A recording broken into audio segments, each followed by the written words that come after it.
Hi friends, today I'm going to be making tofu cheese. I'm in the mood for tofu instead of cheese or chicken lately because of the weather getting warmer and I need something chilled and requires no cooking. So let's get started. All you need to do is marinate tofu with Shio Koji. If you don't have Shio Koji, replace it with a pinch of salt.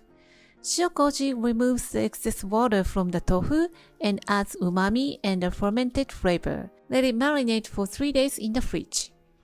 After 3 days, remove the excess water from the surface and slice into 1/3 of an inch in thickness.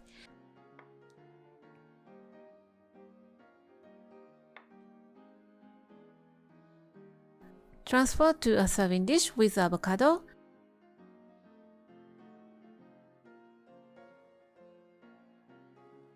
and squeeze lemon juice and drizzle olive oil to your preference. And for the finishing touch, sprinkle freshly ground black pepper.